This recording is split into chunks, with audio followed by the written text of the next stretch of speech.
बबली और मिंटू तोते का एक दोस्त भोला डंकी था। भोला डंकी बहुत ही मासूम सा जीव था। भोले का मालिक बहुत ही ज्यादा जालिम था। भोला आज अपनी समस्या लेकर बाकी सबके पास आया हुआ था। चिड़िया दीदी, मेरा मालिक मुझ पर बहुत ज्यादा वजन लाद देता है, फिर मुश्किल मुश्किल रास्तों पर भी लेकर जाता है। अब आप ही बताएं, मैं क्या करूं?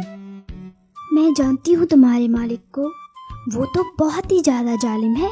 वो तो पक्षियों का शिकार भी करता है। उसके दिल में तो जरा सा भी रहम नहीं है। तुम ऐसा करो कि जब वो ज्यादा वजन ला दे तो तुम चला ही मत करो और कहा करो कि वजन कम करे।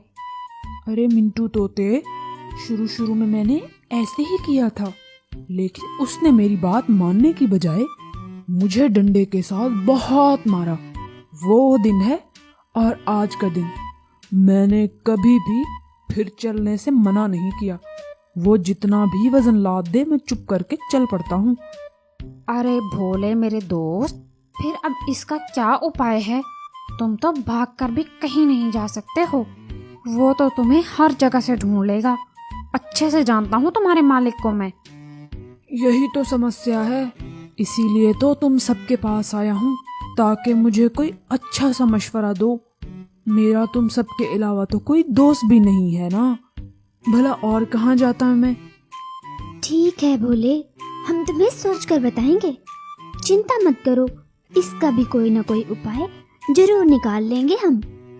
भोला वहाँ से चला जाता है। कालू भी एक पेड़ पर बैठा ये सब कुछ सुन रहा था। कालू भी भोले के पीछे पीछे आ जाता है। ओए भोले, ये सब पक्षी तो सीधे साधे से हैं। तुम्हें तो मुझ जैसे चालाक और बुद्धिमान पक्षी की जरूरत है। तुम्हें तो मुझसे मशवरा लेना चाहिए था ना।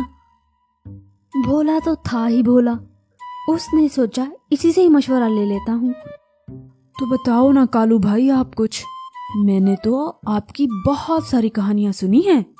मुझे भी तो पता चले कि आखिर तुम्हारी बुद्धि कितनी तेज है। पहले तुम मुझे ये बताओ कि तुम्हारा मालिक तुम पर क्या चीज लादता है, फिर ही कुछ बता सकूंगा ना मैं।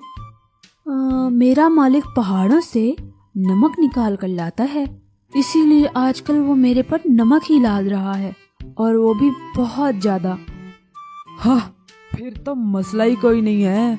तुम जिस दिशा से नमक लाते हो, वहाँ रास्ते में एक नदी भी तो आती है। मैंने देखा हुआ है उसे। हाँ हाँ कालू भाई, नदी तो आती है। मैं रोज उसी से ही तो गुजर कर यहाँ तक आता हूँ। तो तुम कल ऐसे करना कि जैसे ही तुम्हारा मालिक तुम्हें नदी से लेकर गुजरे, तो उसमें गिरने के बहाने से बैठ जाना। नमक पानी में घुल जाता है और फिर कुछ देर के बाद उठ जाना। फिर देखना, ऐसे हवा की तरह तुम्हारा वजन हल्का हो जाएगा और याद रखोगे मुझे। भोला कालू की चालाकियां तो नहीं समझ सका, लेकिन फिर भी उसकी बातों में आ गया। ओके कालू भाई, मैं कल ऐसा ही करूँगा। आपकी बुद्धि के तो क्या ही कहने हैं। और फिर भोला ऐसे ही करता है। अगले दिन जब उसका मालिक उस पर नमक लाद कर ला रहा था, तो भोला बहुत ज्यादा थक गया था। नदी के पास आकर भोले को कालू की बात याद आ जाती है, और वो पानी से गुजरते हुए जानबूझकर उसमें गिर जाता है और बैठ जाता है। अरे सत्यानाश, तन्ने के हो गया, पहले तो न गिरा कभी तू। लेकिन भोला खुशी खुशी पानी में बैठा रहा। भोले के ऊपर उसके मालिक ने नमक लादा हुआ था, जो कि पानी में घुलता रहा। कुछ देर के बाद जब भोला उठा, तो उसका वजन बहुत ही ज्यादा कम हो गया था। वो तो बहुत ज्यादा खुश था। अब तो वो बहुत आसानी से चल रहा था। भोला जैसे ही घर पहुंचा, तो वो बहुत ज्यादा खुश। जैसे ही उसका मालिक वहां से कहीं और गया, तो भोला फौरन कालू के पास पहुंच जाता है। अरे कालू भाई, आपके तो क्या कहने हैं। आज मैं आपकी योजना के अनुसार पानी में बैठ गया था, और फिर जब मैं उठा तो बिल्कुल हल्का फुल्का हो गया था मैं। मेरे मालिक को तो जरा सा भी शक नहीं हुआ। मैं तो मान गया हूँ आपको। देखा, मैं ना कहता था कि ये तो कोई मसला ही नहीं है, तुम एवी चिंता किए जा रहे थे। बबली और चिंटू के दिमाग में भला ऐसे आइडिया कहाँ आते हैं। ऐसा ही है कालू भाई, अब मैं जाता हूँ। मैं पूरी जिंदगी आपका ये एहसान याद रखूंगा। भोला कालू के पास से होकर घर की तरफ जा रहा था कि उसे रास्ते में चिंटू, बबली और मटकू भी मिल जाते हैं। अरे भोला भाई, आज किधर सैर करते करते निकल पड़े हो? उस दिन के बाद से तो आपने हमें अपनी शक्ल भी नहीं दिखाई। बस मटकू भाई, पूरा दिन तो मुझे मेरा मालिक काम पे लगाई रखता है। अब जाकर मैं कहीं फ्री हुआ हूँ। भोला भाई, हमने आपके मालिक को ठीक करने के लिए एक योजना बनाई है। आप कहें तो बताऊं क्या मैं? उससे वो आपको बिल्कुल भी तंग नहीं करेगा। लेकिन भोला तो पहले ही कालू की बातों में आ चुका था। नहीं नहीं, मुझे तो कालू भाई ने ऐसी स्कीम बताई है कि मैं उन्हें मान गया हूँ। उस सब से मेरा सब कुछ ही ठीक हो गया है। मुझे अब आपसे कोई मशवरा नहीं चाहिए। ठीक है भोले, लेकिन ध्यान रखना, कालू जिसको भी कभी भी मशवरा देता है ना, उसको हमेशा नुकसान ही उठाना पड़ता है। आप भी ख्याल रखना अपना। भोला उनकी बातों को सुनने बगैर ही वहाँ से चला जाता। लगता है भोला कालू की मकारी में आ चुका है। भोले को खुद ही समझ आ जाएगी कि उसने किस पर विश्वास किया है। और फिर भोले का मामूल बन गया कि वो रोज नदी से गुजरते हुए उसमें से गिर जाता था, और जब काफी समय के बाद ज्यादा सारा नमक पानी में घुल जाता तो वो पानी से बाहर आ जाता था। अब तो उसका मालिक भी बहुत चिंता में आ गया था। अब मनीष भोले का कुछ करना ही पड़ेगा। पहले भी तो रोज नदी से गुजरता था, तब तो कभी ना गिरा ये। अब इसे रोज रोज क्या होता जा रहा है? मनीष का उपाय सोचना पड़ेगा, नहीं तो ये मारा बहुत सारा नुकसान कर देगा। मालिक भी सोचने लग जाता है और फिर उसके दिमाग में एक योजना आती है। मारे को लगता है भोले ने पता लग गया है कि मैं उस पर नमक लाता हूँ। कल ऐसा करूँगा कि नमक की बजाय उस पर कपास लाद दूंगा। फिर देखना, जैसे ही ये पानी में बैठेगा, पानी चला जाएगा कपास में और वो हो जाएगी ज्यादा भारी। फिर आएगा मजा। मैं भी देखू हूँ कि अपने मालिक ने कैसे धोखा देता है ये। और अगले दिन भोले का मालिक ऐसा ही करता है। वो भोले पर कपास लाद देता है। भोला आज भी बहुत खुश था कि आज तो नमक का वजन उससे भी ज्यादा कम है, और जब वो पानी में बैठेगा तो इसका वजन मजीद कम हो जाएगा।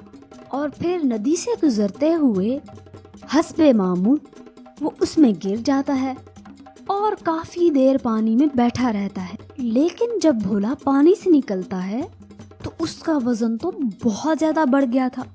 उसकी तो समझ में ही कुछ नहीं आ रहा, वो तो बहुत मुश्किल से चल पा रहा था। अब बता गधे, अब क्या करेगा शैतान? मनने लगता है तू शायद भूल गया था कि तू जो मर्जी कर ले, रहेगा तो तू गधा ही, मेरा मुकाबला ना कर सके है। और फिर भोला बहुत मुश्किल से अपने घर तक पहुंचा, लेकिन तब तक उसकी टांगें जवाब दे गई थी। अब तो उसने कसम खा ली थी कि आइंदा वो कभी भी कालू की बात नहीं मानेगा और बबली लोगों से ही सहायता लेगा।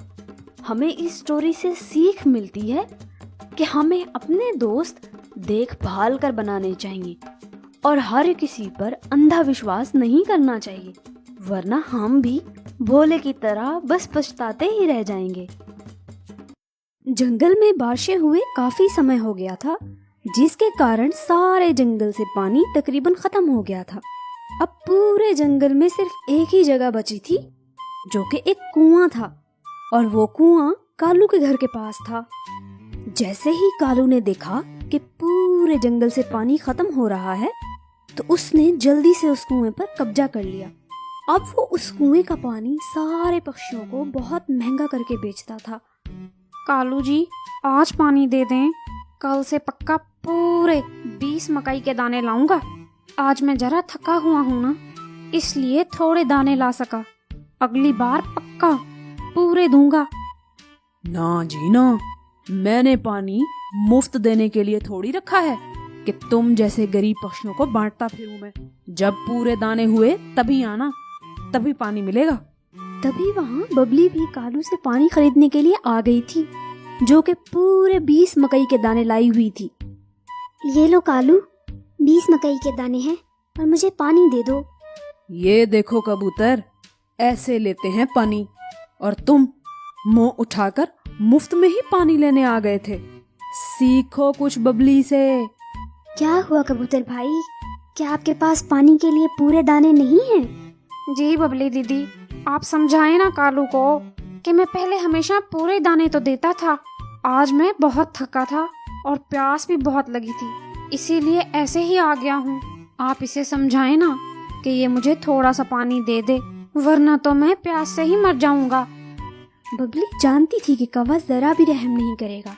उसका सब कुछ तो भोजन और पैसा ही था। कालू, तुम कबूतर को पानी दे दो ना, इसके हिस्से के दाने मैं दे देती हूँ तुम्हें। और कुछ तुम भी जरा शर्म सीख लो। हम सब तुम्हारे कितने अच्छे दोस्त थे, लेकिन अब तो तुम्हें बस सिर्फ दानों की ही पड़ी रहती है। देखो बबली, दोस्ती के साथ व्यापार नहीं चलता है। बस मेरा तो भाई सीधा सा हिसाब है कि मुझे दाने देते जाओ और पानी लेते जाओ। कैसा व्यापार? हाँ, किसी कुएं पर कब्जा करके बाकी पक्षियों को पानी बेचना, ये कौन सा व्यापार है? मैं तुम दोनों की यहाँ बातें सुनने नहीं बैठा। अपना पानी लो और चलते बनो यहाँ से। कालू कबूतर को भी पानी दे देता है। बबली और कबूतर पानी पीकर वहाँ से चले जाते हैं, लेकिन कालू तो मुफ्त के 20 दानों पर भी खुश नहीं था। नीलो, इस काम में तो बहुत ज्यादा फायदा है। हम कैसे पूरा दिन कुछ भी नहीं करते हैं और भोजन खुद चल चल के हमारे पास आ जाता है। और मजे की बात, ये कुआं भी हमारा नहीं है, हमने तो इस पर कब्जा किया हुआ है बस। बात तो सही कह रहे हो कालू तुम, हमारी तो मौजें लगी हुई हैं। सारा दिन पक्षी कैसे दाने इकट्ठे करते हैं और हम सारे उनसे ले लेते हैं। नीलो, गर्मी भी तो बहुत है ना, पानी तो सबने ही पीना है। हम क्यों ना पानी का रेट बढ़ा दे। हम अब से 20 मकई के दाने की बजाय 30 दाने लेंगे। पक्षी फिर भी पानी तो जरूर ही लेंगे, क्योंकि और कहीं पानी तो है ही नहीं। हाँ कालू, ये सही रहेगा। बिल्कुल सही कह रहे हो तुम। पानी तो सब पिएंगे ही पिएंगे, क्योंकि दूर दूर तक कहीं भी पानी नहीं है। और फिर कालू अगले ही रोज पानी का रेट बहुत ज्यादा बढ़ा देता है। पक्षी बेचारे मरते क्या ना करते, वो कालू से महंगे दामों पानी लेने पर मजबूर थे। जो भी कालू या नीलो को समझाने की कोशिश करता, वो दोनों आगे से लड़ पड़ते थे। वो तो अब किसी का भी ख्याल और लिहाज नहीं करते थे। और जब सारे पक्षी कालू और नीलो की मनमानी और जुल्म से बहुत ज्यादा तंग आ गए, तो सब ने मिलकर इसका कुछ उपाय करने का सोचा। मैंने सब पक्षियों को इसलिए इकट्ठा किया है कि मिलकर कालू के जुल्म का कोई हल निकालें और पानी का कोई बंदोबस्त करें, वरना कालू तो ऐसे ही मासूम पक्षियों को लूटता रहेगा। हाँ ना, कालू ने पानी 30 मकई के दानों का कर दिया है। अब हम जैसे गरीब पक्षी भला कहाँ जाएंगे? तुम सारे इस मसले का कोई उपाय सोचो प्लीज। लेकिन हम कर भी क्या सकते हैं भाई, बारिशें भी तो कब से नहीं हुई, हर जगह पानी की कमी है। मैंने तो सुना है कि साथ वाले सारे जंगलों में पानी की समस्या चल रही है। तोते की बात सुनकर लोमड़ी फौरन से बोलती है, बारिश, इससे तो मेरे माइंड में एक जबरदस्त आइडिया आया है, जिससे हमारी समस्या भी हल हो जाएगी और कालू की अक्ल भी ठिकाने लग जाएगी। और वो क्या है लोमड़ी बी, हमें भी बताएं। हम तो कब से कालू से जान छुड़वाने का सोच रहे हैं, आप कृपया करके हमें भी ये आइडिया बताएं। देखो, जंगल में कब से बारिशें नहीं हुई हैं और यही वजह है कालू हमें पानी बेचता है, क्योंकि उसे पता है कि हमें कहीं भी पानी नहीं मिलेगा। अगर किसी तरह जंगल में बारिश हो जाए तो हमें कालू से छुटकारा मिल सकता है। बात तो सही है, लेकिन हम बारिश कैसे करवाएंगे? अब तो गोलू बादल भी बहुत दूर गया होगा, हमारा दोस्त तो बस वही था ना। लेकिन मुझे पता है कि हमें क्या करना है। क्यों ना हम सब मिलकर बड़े जंगल में बड़े पेड़ जी के पास जाएं। सारे बादल उनका आदेश मानते हैं। अगर वो हमारी सहायता कर दें तो हमारे जंगल में बारिश हो सकती है। तो बस ठीक है, हमें उन बड़े पेड़ जी के पास जाना चाहिए और उन्हें अपनी समस्या बताएंगे तो वो जरूर हमारी सहायता करेंगे।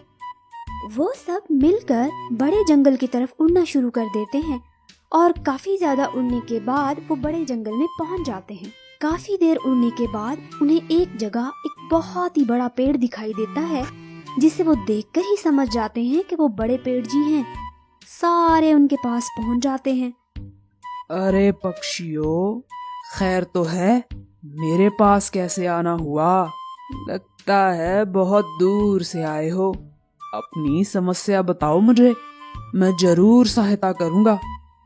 वो ना पेड़ जी, हमारे जंगल में काफी समय से बारिशें नहीं हुई हैं। और फिर बबली बड़े पेड़ जी को सारी बातें बता देती है कि कैसे काफी समय से बारिशें नहीं हुई, जिसकी वजह से कालू उन्हें पानी बेचकर लूट रहा है। और अब हम उससे बहुत तंग आ गए हैं। तो ये समस्या है। मैंने बादल की ड्यूटी भी लगाई थी कि किसी भी जंगल में जीवों के लिए पानी कम नहीं होना चाहिए। चलो मैं दोबारा बुलाता हूँ बड़े बादल को। और फिर पेड़ सबसे बड़े बादल को बुलाते हैं। देखो बादल, इन पक्षियों के साथ इनके जंगल जाओ और काफी सारी बारिश बरसा कर आओ। इनके जंगल में तो पानी बिल्कुल खत्म हो चुका है। जैसा आपका हुक्म बड़े पेड़ जी, मैं अभी जाता हूँ। और फिर वो बादल बबली लोगों के साथ आ जाता है और उनके जंगल में काफी ज्यादा बारिश बरसाता है। इतनी ज्यादा बारिश से जंगल की सारी नदी नालों में बहुत ज्यादा पानी जमा हो गया। अब तो जंगल में जगह जगह बहुत ज्यादा पानी जमा हो गया था और किसी को भी कालू से पानी की खरीदने की जरूरत नहीं थी। लेकिन इस सब से तो कालू रोने लग जाता है। ये क्या नीलो, इतनी ज्यादा बारिश हुई है, अब तो हर जगह पानी ही पानी होगा। कोई हमसे भला पानी क्यों लेगा? इसका मतलब है हमें मुफ्त के दाने भी नहीं मिलेंगे। अब क्या करेंगे हम? कालू, हमने तो कभी मेहनत से कुछ कमाकर खाया भी नहीं है। अब हम कैसे भोजन इकट्ठा करेंगे? ऐसा करते हैं, सारे पक्षियों से जाकर माफी मांग लेते हैं और जो दाने हमने उनसे लिए थे वो भी वापस कर देते हैं। शायद वो सब हमें माफ कर दें। हाँ, ये सही रहेगा। और फिर कालू और नीलो सारे पक्षियों को उनके दाने वापस कर देते हैं और सबसे माफी मांग लेते हैं और फिर सब हंसी खुशी रहना शुरू कर देते हैं। हमें सीख मिलती है कि हमें एक दूसरे के मुश्किल समय में काम आना चाहिए और कभी भी किसी की मजबूरी का फायदा नहीं उठाना चाहिए।